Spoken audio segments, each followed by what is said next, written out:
Assalamualaikum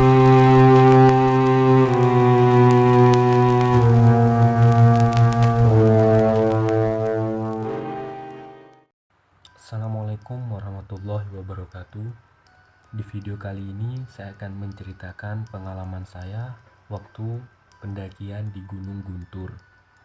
Bagi kalian yang menonton video ini, jangan di skip karena terdapat pesan moral yang terkandung. Dan juga jangan lupa dukung terus channel ini dengan cara mengklik tombol subscribe agar kami lebih bersemangat lagi untuk mengupload dan menceritakan kisah kami. Awal mula bulan Februari 2018, saya bersama tim merencanakan untuk pergi hiking ke Guntur. Rencana demi rencana telah kami lalui. Banyak sekali rencana yang tidak berjalan dengan baik. Pada awalnya kami akan berangkat di akhir Januari, tepatnya tanggal 31 hari Rabu. Namun, saya dapat kabar bahwa tanggal 31 Januari akan terjadi gerhana bulan total, dan akhirnya kami tidak berani untuk pergi naik gunung bertepatan pada momen gerhana bulan total. Akhirnya kami memutuskan untuk pergi pada tanggal 1-2 Februari. Namun, hati saya merasa tidak begitu sreg untuk berangkat di tanggal tersebut, karena tanggal 1 bertepatan pada hari Kamis malam Jumat. Ya, mungkin ini merupakan kondisi alam yang sudah terjadi menjadi tradisi masyarakat bahwa malam Jumat sering diartikan sebagai malam yang serem atau horor. Ya, saya pikir malam Jumat bukan hal yang bagus untuk hiking, tapi tak mungkin juga kalau dibatalkan lagi, soalnya kita sudah menunda hiking kedua kalinya. Akhirnya saya coba telepon salah satu teman saya, X, kamu yakin kita di gunung malam Jumat? Dia pun menjawab, kenapa tidak? Malam Jumat kan sama dengan malam-malam seperti biasanya. Udahlah, jangan berpikir aneh. Jadikanlah hitung-hitung sambil uji nyali. Hahaha, jawabnya santai waktu itu. Karena semua sudah terencana dengan begitu baik, akhirnya saya meyakinkan diri bahwa malam Jumat sama dengan malam-malam seperti biasanya. Hari Rabu sebelum keberangkatan, saya bergegas untuk packing barang yang akan dibawa, begitu pula dengan teman-teman saya. Tiba-tiba HP saya bergetar. Ketika saya buka, ternyata salah satu teman cewek saya ngechat kalau dia lagi datang bulan hari pertama. Sontak, saya langsung berpikir, yah, gak akan jadi dong. Soalnya temen ceweknya lagi mens. Yah, pasti gak dapat izin dari orang tuanya. Begitulah pikiran saya ketika membaca chat dari teman saya.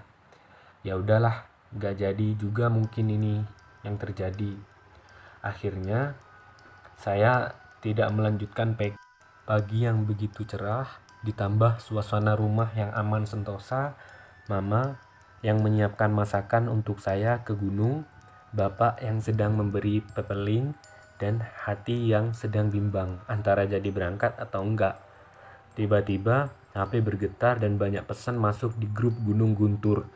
Ternyata mereka jadi berangkat full tim bersama temen cewek yang lagi mens. Pikir saya, lah, jadi nih. Ya udahlah, mudah-mudahan lancar dan dijauhkan dari hal-hal yang tidak diinginkan. Saya pun berangkat pukul 11 dan ternyata mereka sudah menunggu di jalan. Tanpa menunggu lama, kita pun berangkat. Tiba di base camp pendaftaran tepatnya pukul 12 siang, kami bersiap dan melakukan registrasi. Cuaca yang cerah dan agak sedikit panas mengurungkan niat salah satu teman saya untuk melanjutkan perjalanan segera. Hei, berangkat ba'da asar, wae yuk. Akhirnya kami pun beristirahat dan melaksanakan sholat zuhur sambil menunggu asar. Cuaca masih panas dan kami tak pernah menduga bahwa cuaca akan bersahabat karena kemarin cuaca masih hujan dan berangin. Akhirnya berangkat dan mengawali pemberangkatan dengan berdoa bersama. Jalan demi jalan kami lalui. Singkat cerita, kami tiba di pos 3, yaitu pos terakhir dan menjadi pos tempat kami ngecamp. Kami tiba sekitar jam 5.30 waktu Indonesia bagian Barat atau tepatnya sore hari. Kami bergegas untuk mendirikan tenda supaya kami bisa langsung melaksanakan sholat maghrib. Salah satu teman saya memilih mendirikan tenda di belakang batu besar. Kami mendirikan 2 tenda berhadap-hadapan, 1 tenda besar dan 1 tenda biasa untuk kaum wanita. Setelah mendirikan tenda, kami melaksanakan sholat, dan alhamdulillah teman saya pada soleh dan soleha. Setelah sholat, kita berniat untuk yasinan, seperti rutinitas malam Jumat biasa. Setelah pukul 8 malam, kami masak bersama dan saling berbagi cerita. Waktu menunjukkan pukul 9 malam. Kami memutuskan untuk istirahat karena besok pagi pukul 3 kita harus bergegas melanjutkan ke puncak. Akhirnya saya bersama teman cewek masuk tenda dan beristirahat. Teman saya yang sedang mens menawarkan obat pegelinu supaya badan tidak linu dan efek sampingnya kita akan mengantuk. Tapi teman saya menolak tawarannya. Seperti biasa, saya memakai sleeping bag dan berdoa untuk tidur. Ya, saya terlelap tidur sekitar 10 menit. Kemudian saya terbangun dan melihat teman saya sudah terlelap tidur. Namun, saya masih mendengar teman cowok masih pada curhat di luar sana. Hati kecil saya senang karena ada teman yang masih belum tidur. Saya mencoba untuk memejamkan mata, tapi sayang, saya tidak bisa tidur juga. Tiba-tiba suara menjadi hening dan saya heran. Mereka udah pada tidur. Seketika suasana menjadi sepi dan hening. Tidak ada satu tenda pun yang berisik. Saya benar-benar nggak bisa tidur. Saya coba untuk ngaji, baca-baca, dan segalanya telah saya lakukan. Tapi tetap nggak bisa tidur. Saya coba membangunkan teman saya. Ye, bangun ye, bangun. Dan hanya melepaskan tangan sambil ngomong, apaan sih? Udah tidur deh, jangan berisik. Tidur, besok kita harus naik jam 3. Cepet tidur, meremin matanya. Dan akhirnya teman saya tidak memberi respon apapun dan dia tertidur pulas. Wah, dag-digdug, jantung berdebar sangat cepat. Mata yang tetap melek, pikiran yang gak karuan. Karena efek ketakutan jadi maklum tidak karuan sama sekali. Dalam hati, ya Allah, gak jam 2, please. Terus saya gak bisa tidur. Tiba-tiba suara gentakan kaki mengarah pada tenda kami. Wah, jantung pun makin berdebar dan pikiran gak ngawur.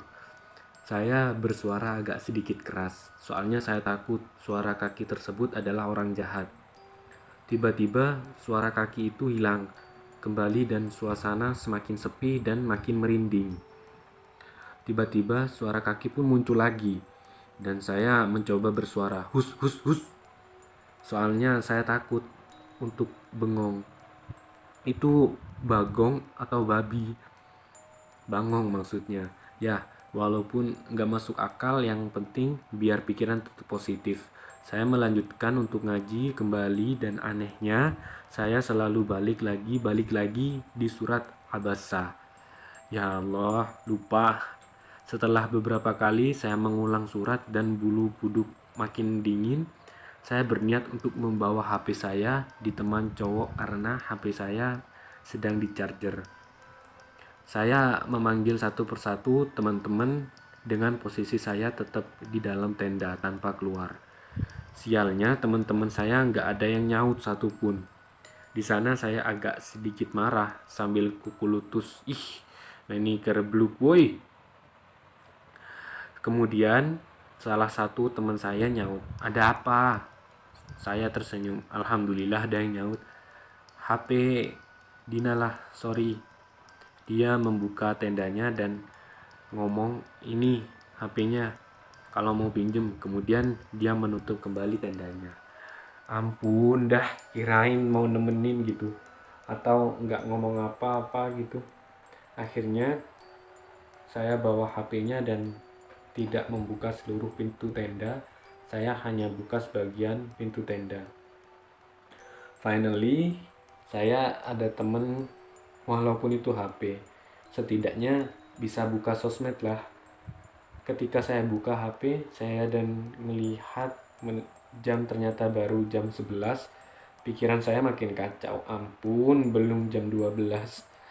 Saya terus mainin HP sambil berusaha tidak berpikir yang enggak-enggak. Niatnya saya mau nyalain musik, tapi teman saya pasti bangun dan marah. Ya udahlah, saya hanya mainin sosmed dan alhamdulillah ternyata ada sinyal.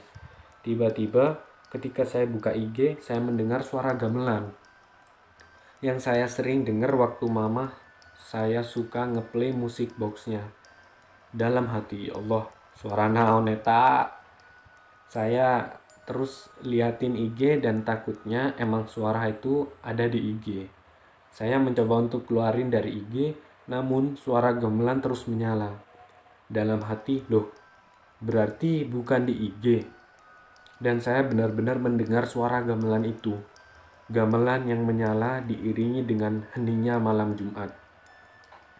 Saya mencoba untuk memejamkan mata, memasukkan kepala saya seluruhnya ke sleeping bag, dan mencoba membaca ayat kursi, doa Sulaiman, dan lain sebagainya lah.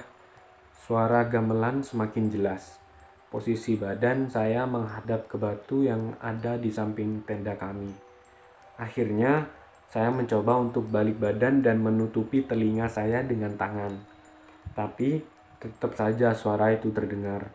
Di situ, saya merasa benar-benar takut. Saya mencoba untuk tetap tenang dan berpikir positif kalau suara itu hanya imajinasi saja. Melihat kembali ke HP, baru saja jam menunjukkan pukul 12:30. Dalam hati berkata, masih lama banget jam 3. Saya mencoba membangunkan teman saya, namun sayang kali ini dia menghiraukan saya. Saya tetap di posisi tangan menutup telinga dan hati yang sedang berdoa, namun tetap gak karuan. Harapan saya satu, cepatlah jam 3 pagi. Lalu bagaimana dengan suara gamelan tersebut? Tiba-tiba suara gamelan mulai menghilang dan saya terus membaca ayat kursi dan Al-Fatihah. Saya mencoba untuk selalu berpikir positif dan menanamkan di pikiran saya tidak ada suara gamelan. Tidak ada suara gamelan, itu cuma imajinasi doang. Terus dan terus, saya memberi nilai positif pada diri saya. Kemudian, saya mencoba untuk memejamkan mata supaya tertidur. Alhamdulillah saya tertidur. Namun, tiba-tiba saya terbangun lagi dan saya mendengar suara orang yang sedang berbincang. Kira-kira hampir 4 orang yang sedang ngobrol. Jantung pun mulai berdetak kencang sekali. Dan pikiran saya pun menebak-nebak, itu asli orang lagi ngobrol atau apaan ya? Terus saya berpikir sambil jantung berdebar-debar kencang. HP pun saya buka dan menunjukkan jam pukul 2. Saya dalam hati berkata, Alhamdulillah pagi. Namun saya tetap tidak membangunkan teman-teman saya. Karena sesuai perjanjian, bangunkannya jam 2.30. Suara orang sedang ngobrol pun masih bisa saya dengarkan. Dan saya yakin kalau ini benar-benar pendaki yang sedang ngobrol, hati pun mulai terasa tenang. Karena serasa ada teman walaupun kayaknya tenda mereka sekitar 5 meter dari tenda saya. Alarm pun berbunyi, menunjukkan pukul 2.30. Saya sangat bersemangat untuk membangunkan teman-teman saya. Sebenarnya bukan semangat untuk naik puncaknya, tapi semangat karena saya nggak akan kesepian dan ketakutan lagi. Akhirnya, teman-teman saya bangun dan saya langsung bergegas untuk masak nasi. Namun, saya tetap mengkeep apa yang saya dengar semalam. Singkat cerita, kami pulang dan sampai di rumah masing-masing. Setiba di rumah, Mama dan Teteh yang bersiap untuk mendengarkan cerita saya Saya menceritakan kalau saya mendengar suara gamelan di gunung. Kemudian mama saya bercerita mengenai gamelan. Dan benar, konon katanya suara gamelan suka disangkut pautkan dengan siluman atau dedemit atau penghuni yang berbeda alam dengan kita. Entahlah apa yang saya dengar itu benar atau tidak, tapi saya meyakini adanya alam gaib dan adanya makhluk gaib.